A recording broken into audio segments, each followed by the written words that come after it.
Hello and welcome to IELTS Preparation by Sword Edu. I am Alvin, and in today's session we will start with the discussion on how to write an introduction paragraph and an overview paragraph for an IELTS writing task 1 process diagram. അപ്പോൾ നമ്മൾ കഴിഞ്ഞ തൊട്ട് മുൻപ് സെഷനിൽ നമ്മൾ discuss ചെയ്തിരുന്ന ഒരു process diagram, ആ ഒരു ടൈപ്പ് ഓഫ് എസ്സേ നമ്മൾ എങ്ങനെ അപ്രോച്ച് ചെയ്യാം അതിൻ്റെ ഒരു അനാലിസിസ് വീഡിയോ നമ്മൾ ചെയ്തിരുന്നത്. ഈ ഒരു സെഷനിലേക്ക് വരുമ്പോഴത്തേക്കും നമ്മൾ ഒരു സാമ്പിൾ ക്വസ്റ്റ്യൻ എടുക്കുന്നു. ദെൻ ഈ ഒരു ക്വസ്റ്റ്യൻ്റെ introduction as well as overview paragraphs എങ്ങനെ എഴുതാമെന്നാണ് നമ്മൾ നോക്കുക. നമുക്ക് സ്റ്റാർട്ട് ചെയ്യാം. നമുക്കൊരു സാമ്പിൾ ക്വസ്റ്റ്യൻ നമ്മൾ ഇത്രയും ഒരു types task 1 and task 2 deal ചെയ്ത അതേ ഒരു രീതിയാണ് ഇവിടെ ഫോളോ ചെയ്യുന്നത്. ദാറ്റ് ഈസ് ഒരു സാമ്പിൾ ക്വസ്റ്റ്യൻ എടുത്ത് അതിൻ്റെ അനാലിസിസ് ആയിരിക്കും നമ്മൾ നോക്കുക. Then screen കാണാം the question. You can read through the diagrams below show a structure that is used to generate electricity from wave power. Okay, summarize information by selecting and reporting the main features and make comparisons where relevant. അപ്പോൾ നമുക്കൊരു structure നമുക്ക് സ്ക്രീനിൽ കാണാം, that is generating electricity from the sea. അപ്പോൾ രണ്ട് പാർട്ടായിട്ടാണ് A and B. നമുക്ക് identify ചെയ്യാം ഒരു സ്ട്രക്ചർ ഉണ്ട് അവിടെ, സിയോട് ചേർന്നിട്ട് കടലിനോട് ചേർന്ന് വെച്ചിരിക്കുന്ന സ്ട്രക്ചറാണ്. ഇതിന് എങ്ങനെയാണ് ഇലക്ട്രിസിറ്റി ജനറേറ്റ് ചെയ്യുന്നത് നമുക്ക് ഒരു ഡയഗ്രത്തിൽ നമുക്ക് മനസ്സിലാവും. അപ്പോൾ ഇതാണ് നമ്മൾ ഈ ഒരു സാമ്പിൾ ക്വസ്റ്റ്യൻ ആണ് നമ്മളിവിടെ ഡിസ്കസ് ചെയ്യാൻ പോകുന്നത്. ഈ ഒരു ക്വസ്റ്റ്യൻ പർട്ടിക്കുലർലി ഒരു മാൻമെയ്ഡ് പ്രോസസ് ആണ്. നമ്മൾ നേരത്തെ ഡിസ്കസ് ചെയ്ത അനാലിസിസ് വീഡിയോയിൽ കണ്ട ഒരു 4 മോഡൽസ് നാലാമത് നമ്മൾ പറഞ്ഞൊരു കാര്യമാണ്. അതായത് ഒരു മാൻമെയ്ഡ് പ്രോസസ്, ദാറ്റ് ഈസ് ഒരു സ്ട്രക്ചർ നമുക്ക് തരും, അല്ലെങ്കിൽ ഒരു ഒബ്ജക്ട് എന്തെങ്കിലും ആവാം. അപ്പൊ അതിനെ നമ്മൾ എങ്ങനെ അനലൈസ് ചെയ്യുന്നു എന്നുള്ളതാണ് ഈ ഒരു മാൻമെയ്ഡ് പ്രോസസ്സിൽ ഒരു ഒബ്ജക്ട് വരുമ്പോൾ നമ്മൾ എഴുതുന്നത്. അപ്പൊ സെയിം ഒരു കാര്യമാണ് നമ്മൾ ഇവിടെ ഡിസ്കഷനിൽ നടക്കുന്നത്. ദെൻ നമുക്ക് മറ്റൊരു സെഷനിൽ നമുക്ക് മറ്റ് ടൈപ്സ് എങ്ങനെയൊക്കെയാണ് നമുക്ക് ഡീറ്റെയിൽ ആയിട്ട് പോകാം. ഓക്കെ, ദെൻ നമുക്ക് സ്റ്റാർട്ട് ചെയ്യാം.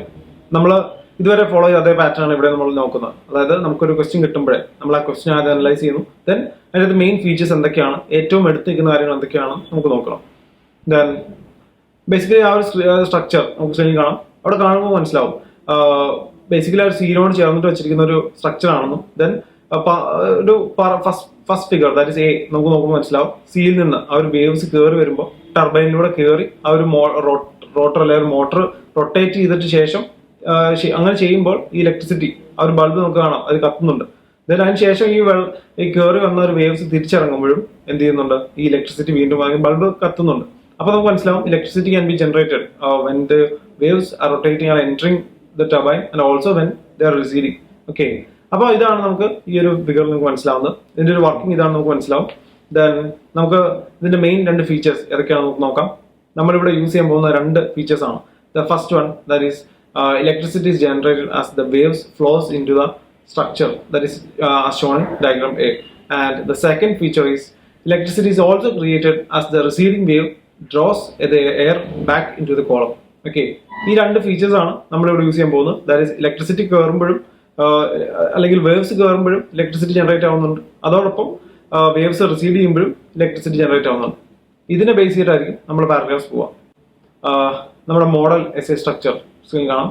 ദാറ്റ് ഈസ് 4 പാരഗ്രാഫ് സ്ട്രക്ചർ ആണ്. ഇതുവരെ ഫോളോ ചെയ്ത അതേ pattern, that is introduction, overview, body paragraph 1 and body paragraph 2. Then നമുക്ക് നമ്മുടെ ഇൻട്രൊഡക്ഷൻ പാരഗ്രാഫ് നമുക്ക് നോക്കാം.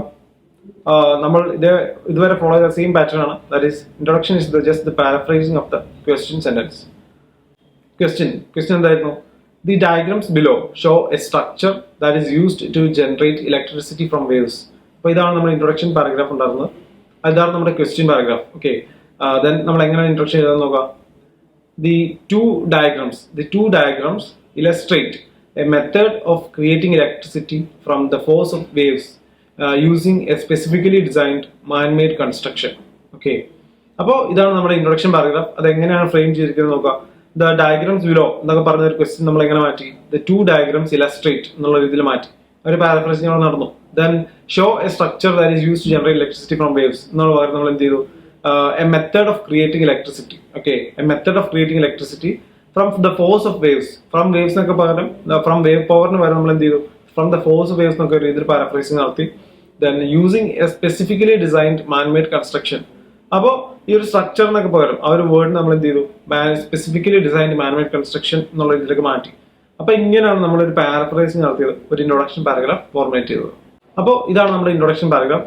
നമുക്ക് അടുത്തതായിട്ട് നമ്മുടെ ഓവർവ്യൂ പാരഗ്രാഫ് നോക്കാം. എന്താണ് ഒരു ഓവർവ്യൂ പാരഗ്രാഫ്? ഇവിടെ ഒരിക്കലും നമ്മൾ ഡിസ്കഷനിലേക്ക് കടക്കുന്നില്ല, ദാറ്റ് ഈസ് ഡീറ്റെയിലിംഗിലേക്ക് കടക്കുന്നില്ല. നമ്മുടെ മെയിൻ ഫീച്ചേഴ്സ് എന്തൊക്കെയാണെന്ന് പറഞ്ഞു വിടുന്ന ഒരു രീതിയാണ് ഓവർവ്യൂ പാരഗ്രാഫ്. നമ്മൾ ഇതുവരെ ഫോളോ ചെയ്ത അതേ പാറ്റേൺ ആണ് ഇവിടെ. ഇതുവരെയുള്ള ടാസ്കുകളിൽ, റൈറ്റിംഗ് ടാസ്കുകളിലെ മറ്റു ടൈപ്സ് കണ്ട സെയിം പാറ്റേൺ ആണ് ഇവിടെ. നമുക്ക് നമ്മുടെ ഓവർ പാരഗ്രാഫ് നോക്കാം. സ്ക്രീനിൽ കാണാം. The structure consisting of a wave chamber and a tall column containing a turbine is erected on a steeply sloping coastal cliff or sea wall where it is subject to the movement of ocean waves. Okay, ഇപ്പൊ എന്താണ് നമ്മുടെ over paragraph പറയുന്നത്?